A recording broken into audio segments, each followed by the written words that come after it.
Hi, I'm Venora. I paid for my sister's dream wedding, every flower, every fork, every fake smile. But when the big day came, I wasn't even on the guest list. She erased me from the ceremony I funded, and then walked down the aisle with the man who once promised me forever. They say betrayal feels like a stab in the back, but what if it comes dressed in white lace, smiling for the camera, calling you family? And what would you do if the only seat they left for you was the one you paid for? The email came at 9:42 in the morning.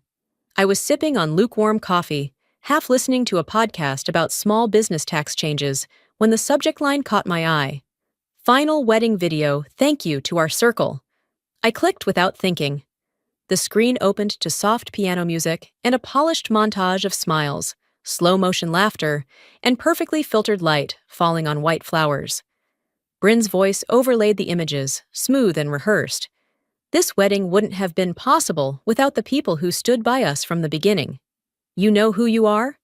My eyes scanned every frame like I was watching for a missing child. Frame after frame of her, of Heath, of bridesmaids in blush pink, of childhood photos, but not one of me. Not a corner of my smile, not a sliver of my silhouette. Even the family photo I paid a professional to shoot last year cropped just enough to erase me entirely.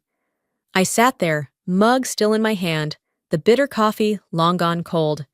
For a moment, I couldn't even feel angry. Just outside. I wasn't missing. I was removed, deliberately.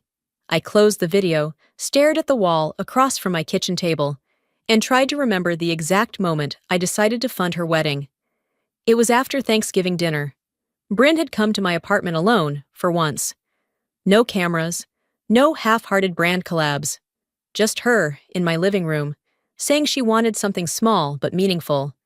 She hadn't saved enough, and our parents were long out of the financial picture. I told her I'd cover it. No conditions, no strings. Just one simple request. Let me know what you need. What I needed, clearly, was not invited. I never asked to be in the spotlight. I didn't even want a seat at the head table. All I'd hoped was that, maybe, paying for this day would close the long, ugly gap between us. That some shared joy could make up for the years of her subtle jabs, the performative apologies, the backhanded compliments in front of friends. Maybe, just maybe, being part of this one chapter would write over a dozen others. Instead, it's like I was never written in to begin with. A notification buzzed on my phone. Amber, a mutual friend from college, had sent me a video clip. It was Bryn trying on her wedding dress in a bridal boutique, laughing, twirling, smiling at herself in the mirror. At first, I almost swiped away. Then I looked closer. She turned, adjusted the neckline, and a glint caught my eye. I froze the frame and zoomed in. The necklace. It was the one Heath gave me for our 2-year anniversary. A small emerald drop, set in silver, with a matching clasp I used to fumble with in hotel bathroom mirrors. I remembered the night he gave it to me, Christmas Eve, snow piling against the windows of a cabin we rented in Asheville. He had said, "This is only for you." So why was it now hanging around Bryn's neck? Not just the wedding, not just the money, not just the photos. She had taken the last thing that had ever felt intimate, real, and undiluted by her curated world. She wasn't just marrying my ex. She was wearing my memories. I wanted to believe it was a coincidence, that maybe he had given her a similar piece. But Heath was never one for repetition. He believed in unique experiences, and that necklace wasn't mass-produced. I had it commissioned. For 2 years, I never got closure. Heath had simply disappeared. One day, he was in my bed, brushing my hair behind my ear, whispering goodnight. The next, he was radio silence. No fight, no fallout. Just an empty side of the bed and my texts hanging in the void. I screamed. I cried. I buried the pain under deadlines and new projects and early morning runs through cobbled streets. I told myself it didn't matter, that maybe he just wasn't man enough to say goodbye. Now, watching her laugh in my necklace, I felt the sharp edge of a different possibility. Did Bryn know back then? Did she already have her sights set on him while smiling across family dinners, pretending to care about our breakup? Was this part of a story she'd started writing behind my back years ago? I stood up, walked to the drawer next to my fridge, and pulled out an old receipt file. I found the one from the jewelry shop, folded with care. The date, the description, the name on the receipt mine. I stared at it for a long time. Then I opened the video Amber sent me again, and paused it on the frame of Bryn in the dress, the necklace catching the light. Her head was tilted, her hand to her collarbone, like she was claiming something, like she had won. My hand trembled, but I didn't cry. I paid for that memory, I whispered, and now it belongs to someone else. I didn't expect the wedding venue coordinator to sound so confused when I introduced myself. I'd called to confirm the final floral arrangements, simple, harmless, but the pause on the other end of the line dragged on a beat too long. "I'm sorry," she said, her voice light but firm. "Are you Bryn's assistant?" That one sentence knocked the wind out of me more than I cared to admit. "No," I answered too quietly. "I'm her sister." Another pause. Then she continued, as if reading from a screen. "Well, all of the vendor contracts are listed under Ms. Bryn Hall. I'm afraid we're not authorized to make changes or disclose details to anyone else." I didn't hang up right away. I sat there in my kitchen, phone still pressed to my ear, listening to nothing while my mind scrambled to replay every transaction it made, every transfer it confirmed, the deposits, the venue reservation, the catering fees, all from my account. The silence cracked when she spoke again. "Is there anything else I can help you with?" "No," I said, breath held tightly behind my teeth. "That's all. Thank you." I ended the call and stared at my laptop. I pulled up my inbox, filtered by sender, and started scanning through the email chain with the wedding planner. I opened the earliest ones, saw my full name on every wire transfer confirmation. But then, something changed. Halfway through the process, Bryn had set up a new shared Gmail account, Bryn and Heath Wedding 2024 World Gmail. Command insisted all future invoices be routed through there for better coordination. ID agreed at the time. I wanted to trust her. I wanted this to be smooth, painless. I hadn't realized I'd signed myself into the background of her story. That shared account was now the only email tied to any of the vendors. My name had disappeared from the communication threads. If anyone looked at the project from the outside, I was just the helpful sister who chipped in. I closed my laptop and stared at my reflection in the dark screen. My face looked calm, but inside I was unraveling slowly, like a hem coming loose one careless thread at a time. Later that afternoon, I called the florist. This time, I tried to keep the tone light, casual. "Hi, I was wondering if I could add a short message to the bouquet card for the bride." The woman on the line paused, just like the coordinator had. "May I ask who's calling?" I gave my name. She hesitated. "I'm sorry, but we can't make edits unless they come from the primary client. And according to our system, that's Bryn Hall." Of course it was. I ended the call before my voice could crack. I don't know why that particular moment felt worse than the rest. Maybe because it was so small.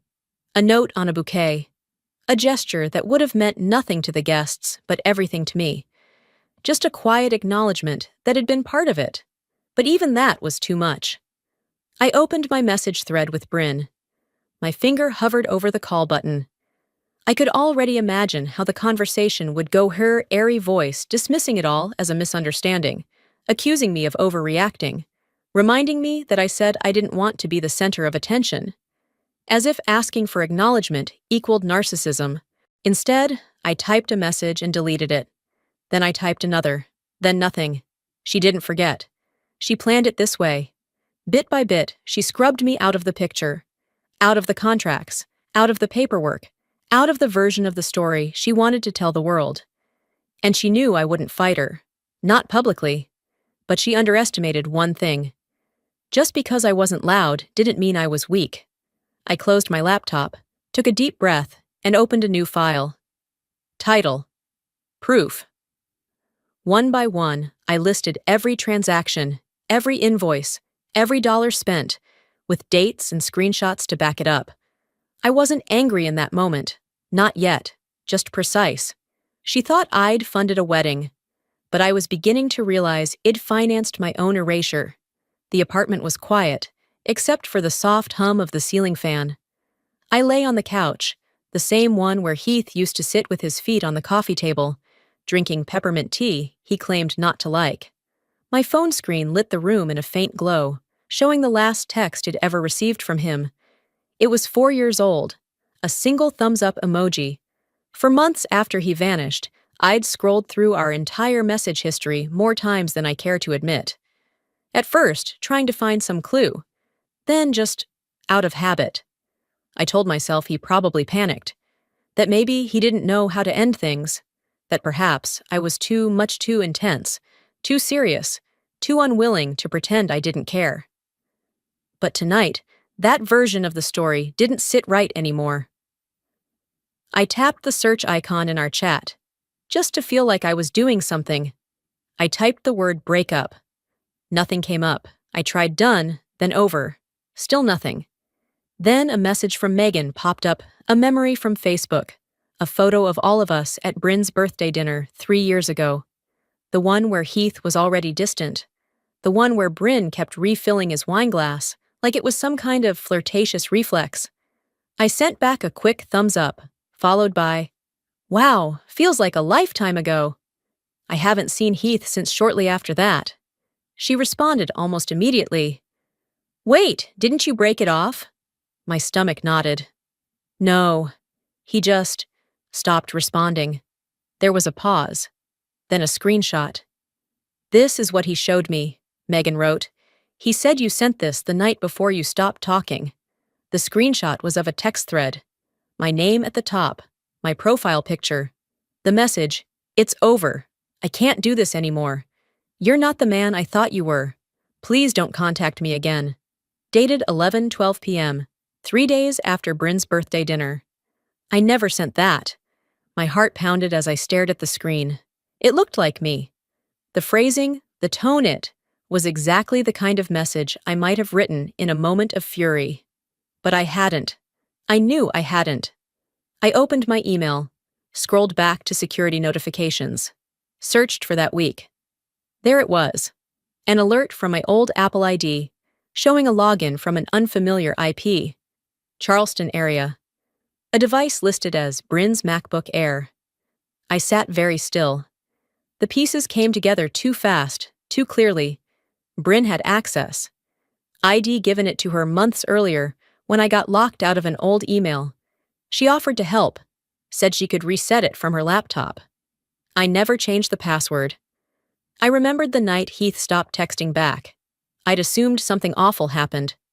Maybe he got cold feet. Maybe he realized I wasn't what he wanted. No. He got that message, and he believed it. She didn't just take him. She orchestrated the entire collapse.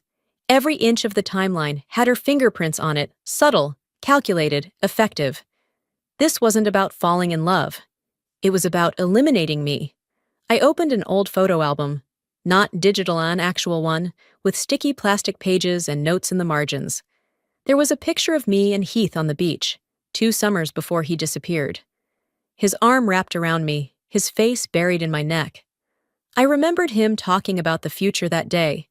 Big house, wraparound porch, strong woman by my side, sweet tea that's never store-bought. He said, grinning, "You'll keep me grounded." I believed him.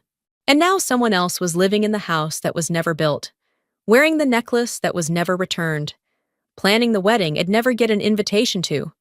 I closed the album, set it back on the shelf. You don't mourn what never existed, but you do burn over what was stolen. My fingers opened the spreadsheet ID labeled proof. I clicked rename, the case. I added a new tab, emotional damages. I typed one line, Exhibit A, forged breakup message used to terminate relationship under false pretense. Then I added another, Exhibit B, shared device access used to impersonate and manipulate communication. My cursor hovered over the contact information for a local attorney I'd once met at a women's business brunch. She told me then, sometimes being silent isn't gracious. It's just giving them more time to bury you. I wasn't interested in burying anyone, but I was absolutely done pretending I hadn't seen the shovel. 5 days before the wedding, I sat in my car outside the venue I helped pay for, hands resting on the wheel, knuckles pale from how tight I'd been holding. The sun had dipped just enough to cast long shadows across the gravel lot. I wasn't here to cause drama. I wasn't even planning to get out of the car at first. But something in me, it wasn't spite. It wasn't pride, just wanted to see the flowers. The arrangements were scheduled to be finalized today. Pale roses with pops of sunflowers, my suggestion, my funding, my idea. I'd pictured them 100 different ways, imagining how they might soften the otherwise stark columns of the old southern estate Bryn had chosen for her storybook moment. I took a deep breath, smoothed the front of my cardigan, and stepped out. The venue gates were wide open. 2 security guards stood casually near the side entrance, nodding to arriving guests and vendors. I walked slowly, purposefully, like someone who belonged. Because I did. "Hi," I said, approaching one of them. "I'm here for the floral review. Name's Venora Hall." He looked down at his clipboard, finger sliding along the printed list. Then his eyes narrowed slightly. "I don't see you here." "I'm her sister," I added, keeping my tone level. "This won't take long." He looked at me again, this time with the kind of polite pity you offer to someone who's clearly about to be disappointed. "I understand," he said, "but I was given strict instructions. Only those listed under the approved family and vendor entries can go past this point." I blinked. "I'm not on the family list?" He hesitated, then shook his head. "No, Mom. Only immediate family, or those with pre-clearance." "Sorry, immediate family." That phrase echoed louder than it should have. I opened my mouth to protest, to explain, to push back. But what was there to say that wouldn't sound pathetic? He offered to call someone, but I raised a hand and stepped back. "No need. I understand." I meant it. Not in the way people say when they're trying to be polite. I understood exactly what Bryn had done. This wasn't about a list or a clerical oversight. This was deliberate, calculated. She'd closed the gates before I ever got near them. I turned and walked back toward my car, heels crunching over loose gravel. Before getting in, I paused near the hedgerow that separated the lot from the main lawn. From behind the leafy wall, I could see everything. Bryn stood near the arbor, laughing as she directed a group of women in pastel dresses. She was animated, radiant, at home in the role she'd spent her whole life rehearsing. Then I saw Heath. He walked up behind her, placed a hand lightly on her shoulder. She leaned into him without turning, like it was natural. The flowers lined the pathway between them and the reception tent. Unflowers, roses, trailing ivy. My exact color palette. I'd chosen them because they reminded me of late summers at our grandparents' farm. Bryn used to say sunflowers were too aggressive, but here they were, beaming under Charleston's hazy afternoon sky. I didn't feel angry watching them. Not exactly. What I felt was gone. Like someone had lifted me out of a picture and forgotten to fill the space back in. I sat back in my car and stared at my phone for a long time. Then, without thinking, I opened my messages and started typing. I stopped by today. I wasn't trying to make trouble. I just wanted to see what I helped build.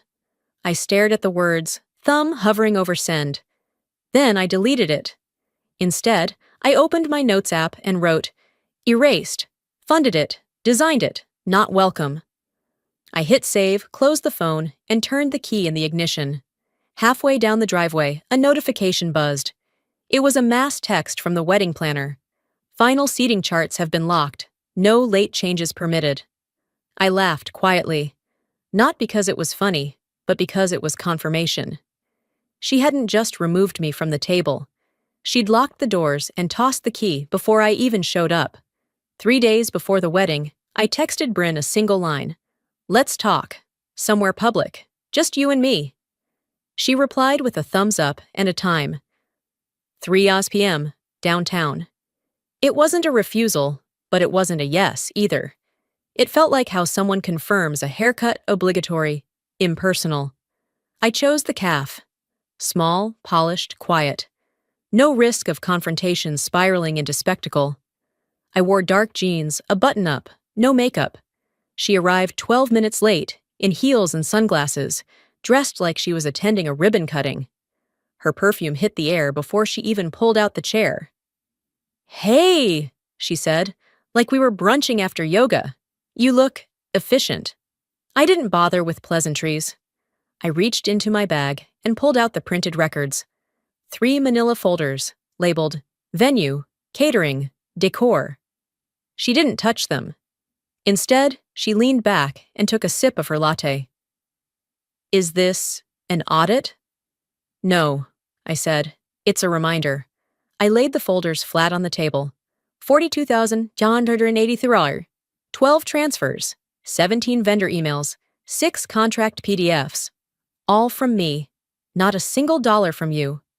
And yet, I pulled out the latest draft of the wedding program, the one her planner accidentally CC'd me on out of habit. I pointed to the bottom corner, where sponsor acknowledgments were usually listed. There, in dainty script, it read, "In honor of our silent patrons." Bryn took another sip. "I just assumed you'd want to stay out of the spotlight." "Why would you assume that?" "Because you're private. And honestly, people like you don't need credit. You already have a career, stability, whatever. You don't need this." My jaw locked. She was speaking in that syrupy tone she always used when she needed people to believe she was being kind while slicing their knees out from under them. I didn't raise my voice. "What you did wasn't subtle. You erased me. On purpose." Bryn smiled slightly. "This isn't personal, Ven. It's image management. Too many hands make things messy. The narrative works better if it's just me and Heath pulling this together. It's cleaner." I could already hear her rehearsing this same line at her post-wedding brunch. Telling people I'd been difficult, that they tried to include me, but I'd chosen to be dramatic, that they kept it classy. She didn't care about truth. She cared about optics. "I'm not here to fight," I said calmly. "I'm here to make it clear. You crossed a line and am done pretending I don't see it." She leaned in, her smile twitching. "Are you threatening me now?" "No," I replied, reaching for the folders and stacking them back into my bag. "I'm promising clarity." She said nothing for a few seconds, just drummed her nails against the ceramic cup. "I guess I expected you'd be more grateful. Most sisters would be." "Grateful?" I looked her straight in the eye. "I paid for your fairy tale, and you edited me out of the credits. That's not gratitude, that's theft with a smile." She stood first, adjusting her sunglasses like Wed just wrapped up a business pitch. "I'm sorry you feel that way," she said, which of course meant she wasn't sorry at all. I waited until she was gone, the scent of her perfume still trailing in the air like a smirk. Then I opened my phone, navigated to the folder it labeled the case. I added a new note. Contingency plan execution date, rehearsal night. I didn't need her to admit what she'd done. I didn't need her to apologize. What I needed was for anyone to see what she truly was, without me having to spell it out. And if that meant letting her burn her own script down, I was happy to supply the match. The morning of the wedding, I woke up before the sun. Not because I was anxious or hurt or curious. I woke up because I had something to do, and I intended to do it with both hands steady. I moved from bed to the kitchen counter with practiced calm, sliding open my laptop before the kettle even whistled. The light from the screen washed over the granite. No clutter, no mess. Just a single tab open to my business banking portal. The account was labeled Bryn Wedding Fund, a name I'd assigned to keep the ledger separate from my day-to-day operations. Over $40,000 had moved through it in the past 3 months. I entered my password, paused at the prompt, then clicked, Freeze account. The confirmation popped up in less than 3 seconds. This account has been temporarily disabled. No transactions may be processed. I stared at the line of text and let out one quiet breath. "Let them find out the way I did," I murmured, and shut the lid. By 11:20 a.m., the first domino tipped. I wasn't there in person, of course, but I didn't need to be. A cousin had decided to live stream the event on social media, bless her heart, and the feed was clear enough to show everything. The DJ's music cut mid-introjust as the groom's parents were being escorted in. Silence followed, then static. Then a man's voice, off-screen, asking, "Is this thing on?" The screen shifted to the dance floor, where the caterers stood frozen, glancing at their phones. One of them was already on a call, mouthing the words declined and reversed. Bryn's voice appeared next. Sharp. High. She stormed toward the catering staff in heels too tall for the speed she was walking. The plannered-faced and visibly sweating followed her, gesturing frantically to someone just off camera. I could see the tension bleeding into the guests. The smiling stopped. The small talk fizzled. People pulled out their phones, looked around. A woman in a pale blue dress leaned over and whispered something to a man in suspenders, who shook his head and frowned. The feed glitched, then cut out entirely. I set down my tea and let the silence of my apartment settle in like a warm coat. The whole thing was happening 20 miles away, but it felt like it was on another planet. My phone started buzzing around noon. First it was the wedding planner, 3 calls in a row, all unanswered. Then Heath. Then my father. Bryn didn't call until nearly 12:40. I didn't pick up. Instead, I listened to the first few seconds of her voicemail. "What did you do? You think this is delete?" I didn't need to hear the rest. I already knew how it ended. They always ask what you did, never what they did to make you do it. I made myself lunch turkey sandwich, no mustard, and watched the wind stir the blinds in the living room. It was the calmest it felt in weeks. My heart wasn't racing. My palms weren't sweating. There was no glee, no triumph. Just space. Space to think. Space to breathe. When I finished eating, I opened my email. Addressed a message to every vendor on the event roster. Subject line: change of sponsorship status. Body text: effective immediately. I am no longer funding this event. Please direct all outstanding balances and communications to Ms. Bryn Hall. All services rendered beyond this point are not my responsibility. I added my lawyer's contact at the bottom in case anyone decided to get clever. Then I hit send. One click, one shift in balance. My phone buzzed again. I stared at the name, Bryn. She was still calling. This time, I picked it up not to answer, just to block. 2 days after the wedding disaster, I got an email with the subject line, "Cease and desist, pending litigation." I read it twice before I even clicked. It was from a boutique law firm downtown. Their logo was gold embossed in the signature line, as if that made the accusations more credible. I skimmed the body of the message, already knowing the shape of what I'd find. Allegations of intentional disruption, sabotage, and financial damage to a legally binding ceremony. Bryn's name was written in bold, all caps, like it had its own gravitational pull. I didn't feel scared. Not even a little. What I felt was tired, in that way you feel when you realize someone is still trying to win a game you already walked away from. I forwarded the email to my lawyer with a simple note. As expected. Within the hour, I was seated across from her in her office, a tidy space lined with framed degrees, and no patience for dramatics. She wore a navy blazer, no jewelry, and a small grin that said she'd seen much worse from much richer people. She read the message in full, then exhaled through her nose. "This is adorable." I couldn't help smiling.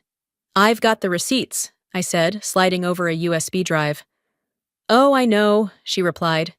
"And I've got the timeline, the bank records, the vendor statements. She wants to make this public?" "Let her." "Well, respond with facts and a PDF index." I nodded. "No statements from me, no social media, just paper." "Smart," she said, tapping a key on her keyboard. "Let them spin their story. We'll anchor ours in contracts and screenshots." By the following morning, a local blog that covered Charleston weddings posted an article titled, "Luxury Wedding Crumbles Mid-Ceremony. Sources Cite Frozen Funds and Legal Fallout." I didn't leak it. I didn't need to. That kind of mess travels on its own legs. A second article popped up an hour later. This one named Bryn directly. Unconfirmed but credible sources say the bride's estranged sister had been the sole financial backer and was quietly removed from all acknowledgments prior to the event. Heath's employer shared the article internally. A friend who worked in HR forwarded me a redacted screenshot. He was now under reputation review. When I read that phrase, I felt nothing. Just a sense of symmetry. By noon, Bryn started posting vague Instagram stories, photos of champagne glasses and black and white quotes like, "Jealousy is a disease, get well soon." The irony was almost poetic. That night, she called me 3 times in a row. I didn't pick up. On the 4th try, she left a voicemail. "I never thought you'd actually go this far," she said. "You didn't have to humiliate me like this. I hope it was worth it." I saved the message. Then I uploaded it to a folder titled Legal Response Exhibits. No reply, no statement, no escalation. I wasn't here to trade barbs or subtweets. I was here to remind her I'd stopped playing her game the moment I pressed freeze. Later that evening, my lawyer sent a response to Bryn's counsel. My client requests no further communication unless formal charges are filed. She is prepared for depositions. Should Ms. Hall wish to pursue legal action, we welcome the opportunity to present our documented financial evidence. I read it twice, then sipped from the glass of wine I'd poured for myself. The city outside my window was quiet, lit in soft amber, the air just starting to turn from warm to cool. For the first time in months, I didn't feel like I was surviving her story. She was finally surviving mine. A week had passed since the last letter from Bryn's lawyer hit my inbox. Silence followed, no calls, no statements, no more late-night rants disguised as voicemails. I thought it was finally over. Then Darlene texted me. "Can you stop by for tea? There's something of your mother's I think you should have." I stared at the message for a while before replying. We hadn't spoken face-to-face since before the wedding. I hadn't seen her at the ceremony, not even in the blurry live stream. I assumed she hadn't been invited. Or worse, had been told not to come. I agreed to meet her that afternoon. She still lived in the same quiet beige house just off Rutledge Avenue. The porch hadn't changed. Neither had the potted ferns that flanked her front steps, or the faint smell of cinnamon that always lingered in her kitchen. She led me to the sunroom, where my mother used to read in the late afternoons. Everything about the space, its stillness, its filtered light, felt like stepping backward in time. A needle of something sharp pressed behind my ribs. Grief, maybe, or guilt for avoiding it so long. Darlene brought out a wooden tea tray and sat opposite me without saying much. For a moment, we just listened to the quiet. Then she reached down beside her and brought up a small navy velvet box. "She asked me to keep this for you," Darlene said, her voice soft, back when she knew she wouldn't have long. I opened the box slowly, already knowing what I'd find. Inside was my mother's wedding ring. Not just any ring, but her ring, the one she wore in every photo. The one I used to slide onto my finger when I played dress-up in her closet. Gold, slender, with a tiny marquise diamond flanked by 2 emerald chips. I stared at it. "I saw this on Bryn's hand during the ceremony," I murmured. "I thought she had a replica made," Darlene said. "She found a photo of the ring in one of your old scrapbooks, brought it to a jeweler, and had it copied. Without asking. Without saying a word." I didn't respond. The weight of the box in my palm was enough. "She wanted it because it looked meaningful," Darlene continued. "But your mother gave this to me, told me to hold it until you were ready. She said you'd know when that time came." I placed the box in my lap.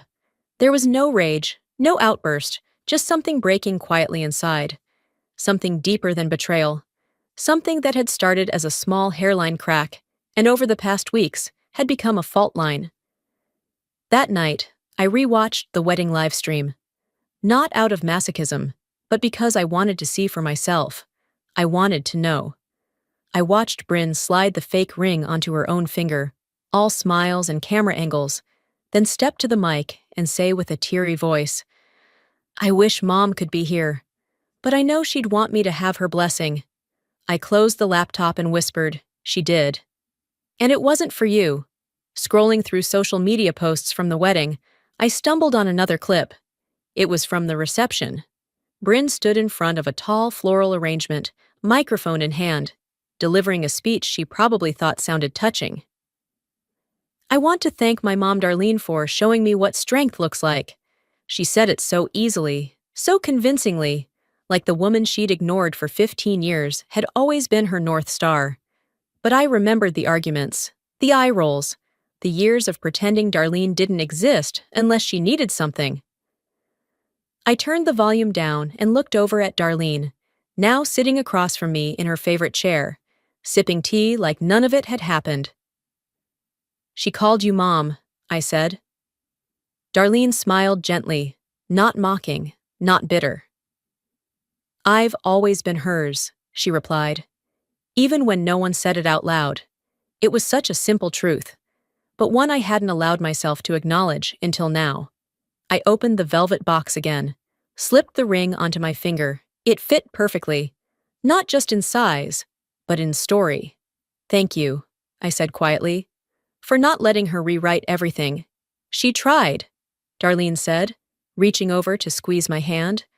"But your mother knew who would carry her name forward. That's why she left it with me." And for the first time in weeks, I felt something settle inside me, not peace, exactly, but something close, like it reclaimed a piece of my history that no one could forge or twist. 2 weeks had passed since the wedding that never quite happened, at least not for me. Life had returned to a quiet rhythm, like the settling of dust after a storm. Then, one morning, it came. A cream-colored envelope in my mailbox. Heavy cardstock, gold foil along the edges, and my name written in an elegant calligraphy font I recognized instantly, not handwritten, but printed. Impersonal. Distant. Still, I opened it slowly, letting my fingers feel the weight of the paper, the way people handle things that once mattered deeply. It was the official wedding invitation, the one I was never supposed to see. A quote adorned the front. "To love and be loved is to feel the sun from both sides." Below it, their names, Bryn and Heath, shimmered in metallic ink, like a final flourish meant to dazzle. Inside it read, "To our cherished circle, thank you for being part of our story." I let it fall onto the kitchen counter, right beside an empty mug and yesterday's unopened mail. I stared at it for a moment, not in shock, not even in sadness, just a stillness that came from truth finally confirming what I'd always known. It wasn't an oversight, it was a choice. It had always been a choice. Later that day, I did something unexpected. I went into the attic and pulled down a box I hadn't opened in years. Inside was my mother's old photo album, filled with fabric swatches, dried flowers, and notes written in her delicate script. On one page, taped carefully next to a faded sketch, was a note that read, "For your day when it comes." The sketch was of a wedding dress, long, flowing, with lace sleeves and a high neckline, timeless and modest. My mother had drawn it when I turned 20. It was always meant for me, but I recognized it. Bryn's wedding photos had recently gone public. The dress she wore, same cut, same sleeves, same antique-style buttons down the back. It wasn't inspiration she'd borrowed. It was replication. She hadn't just taken the spotlight. She'd taken the script. She didn't want to be me, I murmured. She wanted my part in the story. I closed the album gently and held it against my chest. No tears came. No bitterness. Just the quiet realization that I wasn't part of her celebration because I was never meant to be. That evening, I wrote a letter I had no intention of sending. Some truths are only meant for the page. "Bryn, you didn't win. You didn't lose. But I walked away and I didn't look back. That is a freedom you'll never buy. You wanted the applause without the performance. You wore my past like it was a costume, but you didn't earn it. And deep down, I think you know that." I folded the letter and slipped it into the velvet lining of my mother's jewelry box, resting it beside the real ring, the one that mattered. Not for its value, but because of what it stood for. Legacy, choice, survival. The next morning, I went for a walk along the waterfront trail I used to stroll with Heath, back when dreams were still shared in whispers, and the future felt like a promise. I passed the bench where he once said, "One day, this'll all be ours." Now it was just a bench, just a stretch of sidewalk, just wind and salt and time. There were no ghosts left to greet me, just air, just peace. Farther down the trail, I saw a young couple posing for engagement photo sloughing, awkwardly repositioning, the way people do when they still believe in magic. I didn't look away. I didn't tense. Instead, I touched the ring on my finger, my mother's ring, and whispered aloud, "Some inherit pain, some inherit gold. I inherited both. And I won't waste either." I kept walking, feeling the breeze shift as if the harbor itself had exhaled. At the end of the path, I found a bench. I sat for a while, letting the noise of the world fade behind the rhythm of the tide. I didn't need closure. I wasn't waiting for apologies or recognition. I wasn't hoping for a door to open. I had built my own. And I had locked it behind me. Some wound scab, some wound scar. The difference is in how we carry them. Scars don't beg for pity. They don't demand revenge. They just say, "This happened." And I survived. And I did. I didn't get the wedding. I didn't get the toast. I wasn't on the guest list. I wasn't thanked in any speech or tagged in any post. But I got something else. I got my name back. I got my voice back. And I plan to keep both. There comes a time when you stop needing apologies and you start craving clarity. For me, that time came not with revenge, but with release. Sometimes, walking away doesn't mean weakness, it means finally choosing yourself. When people try to rewrite your role in their story, you have two choices: chase their version or write your own. I've learned that not everything broken needs fixing. Some relationships aren't meant to be repaired, they're meant to be remembered as lessons. And sometimes the most powerful thing you can do is quietly refuse to participate in someone else's performance. What about you? Have you ever been erased from a story you helped build? Did you ever choose silence, not out of fear, but out of strength? If this story touched something in you, if it reminded you of something you've lived through, leave a comment below with the number 1, or tell me where you're watching from. I'd love to hear your thoughts, your experiences, even your disagreements. And if this video didn't speak to you, let me know why. Every voice matters. If you'd like to hear more real stories like this, raw, human, and honest, make sure to subscribe to the channel so you never miss the next one. Your story matters, and someone out there might need to hear it next.